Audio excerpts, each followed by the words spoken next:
huddle activity for this week is about taking full responsibility. So, quick bell ringer question, right? Choose one. What do you think most determines the outcome of your life? Is it A, your abilities and the environment you grow up in? Or is it B, your choices and effort level? Okay, they'll be attached to sheet. Do the sheet, all the normal stuff. Most important, though, is do your check-in. Okay, before I get too far into this, fill out your check-in sheet so I know how you're doing. Okay, I care about you. I want to make sure you're okay. That's most important than any of this other stuff. All right, so taking full responsibility. So, essential questions. Why is taking responsibility for our lives important and empowering? And how can we take more control of our lives and our future? So, we are not going to do philosophical chairs, which is a teaching strategy where they put you into some groups and you argue about some stuff because obviously we're all quarantined. But think about that, right? What's more important, your abilities and the environment, or the choices you make and your effort level? Okay?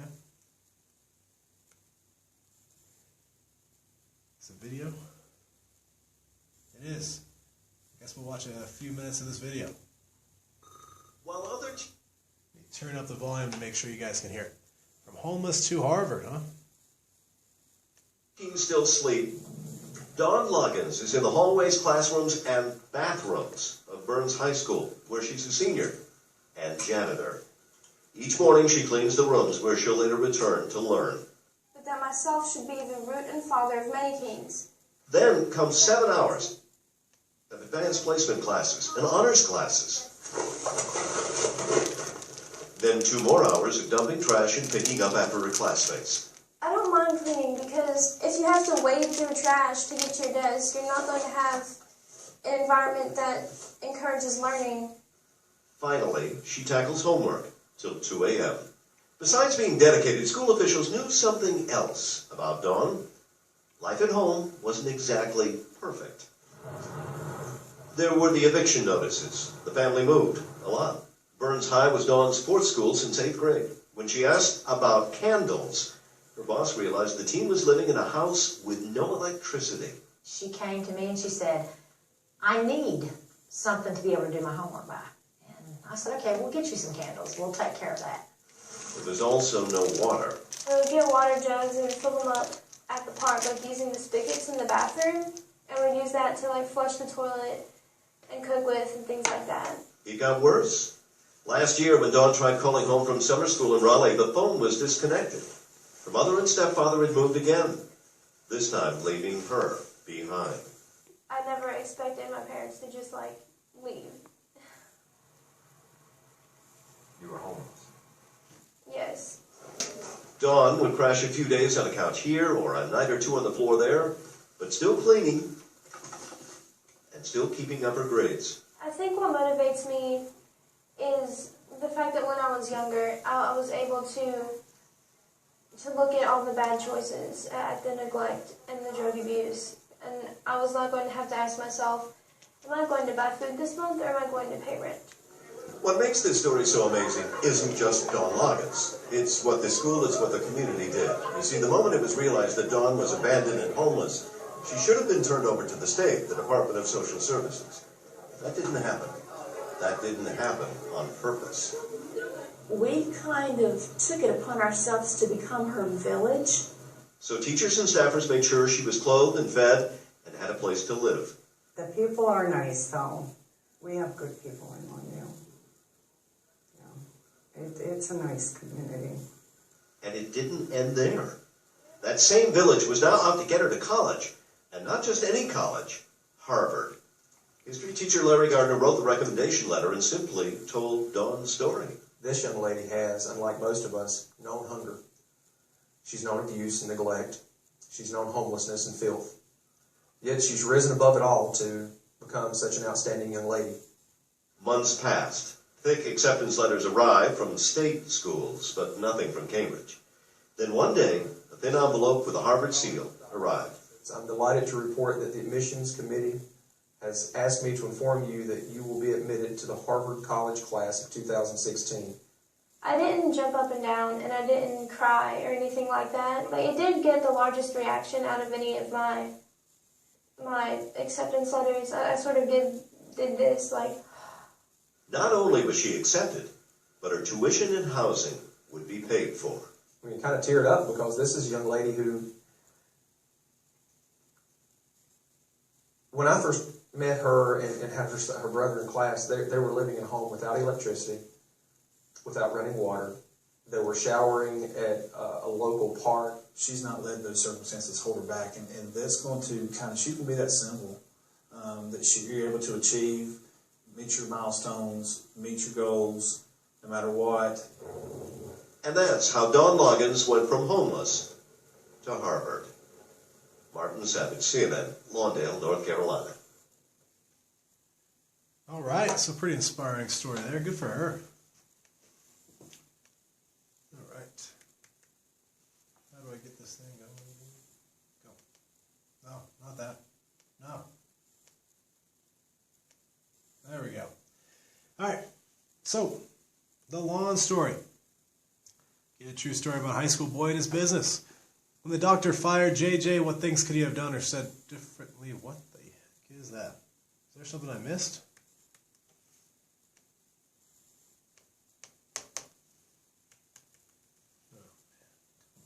And janitor. There we go.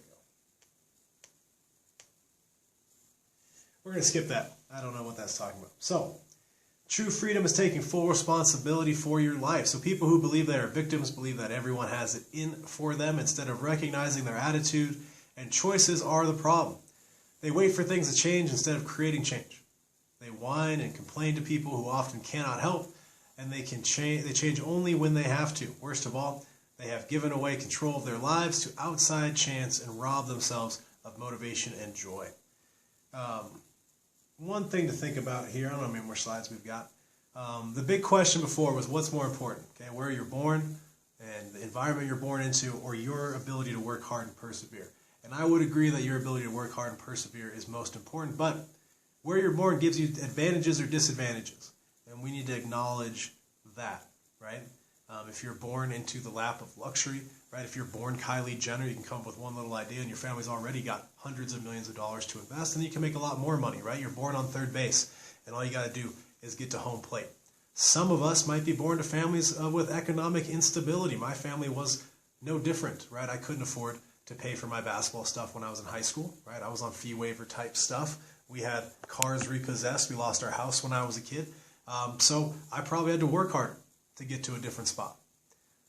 So part of this too is I fully believe that hard work and perseverance is the most important out of those things, but you recognize where you're at, right? Things don't just happen from us normal people. We have to go make things happen. So this whole thing about taking responsibility is about taking ownership of that fact, right?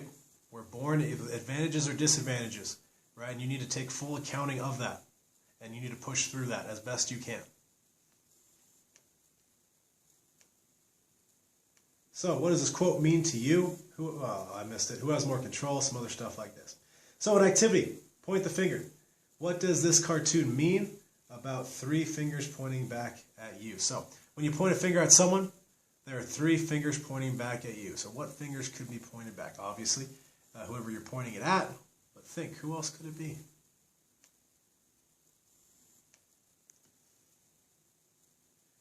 Your 3 fingers pointing back at you? So use the handout, it'll be attached, to write examples of how to take control of different situations. So here are some examples, right? Here's one that I've heard before. I would have been great if the stupid coach had not cut me from the team, right? You're blaming the coach for your not making the team. I know we don't do cuts here, but we did at my old school. We did when I was in high school, right? So how could you control that situation better? And this will be real simple for me since I am a coach. You could have worked harder on your dribbling and passing and shooting. You could be more coachable.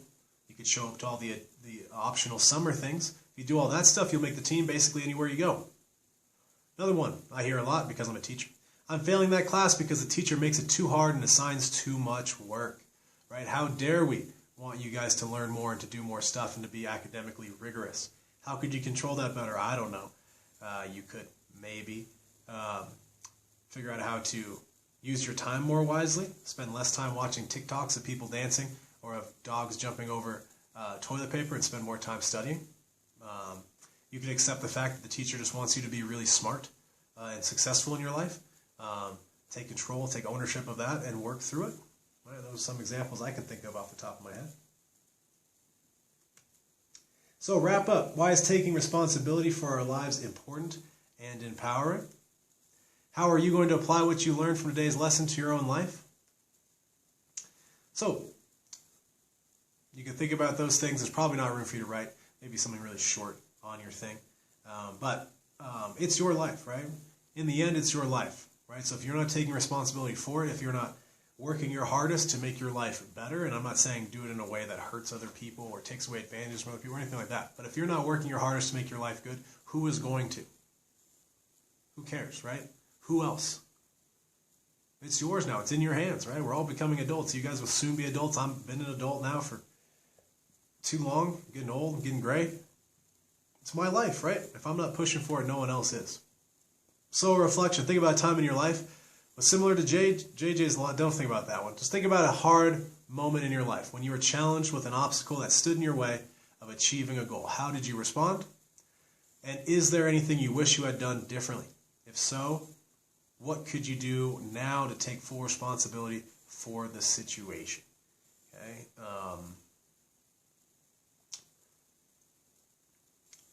Yeah, I mean, here. So, time in my life that was difficult was when I was a kid. Family life got tough. We lost our house. We lost most everything. What did I do? Right? How did this inspire me to do differently? I decided to become a teacher. I decided to take a job that I knew I'd always have an income. Right? What did I have to do that? Right? I mean, maybe I'll fast forward a little bit more. When I got out of college, I was quite poor, right? I got a degree in history. A degree in history is useless unless you want to become a teacher or a lawyer. And luckily, I wanted to be a teacher, but I couldn't get a job as a teacher because I didn't have a teaching certificate. So things are getting rough, right? Living with a friend, can't really afford rent and that sort of stuff. I'm working an extra job to try to cover those things. So how did I respond to that obstacle, right? I got a job at the high school so I can get in with people. And I got into a program to get my certificate. Right? I started teaching special ed because they had a need for special ed teachers, and they'd let me teach it without my teaching certificate. So I pushed through, and I did that. And here we go. I got a job. Right? I could afford rent. Right? I could afford a mortgage now. So think about when times get tough. We all go through that stuff. And I believe that's it for this PowerPoint. So the activity will be attached, answer the few questions and that sort of thing. But most importantly, do your check-ins, right? I might have to start calling you guys at home to make sure I get all that information, make sure you're okay. That's the most important thing. So, all right, until next week.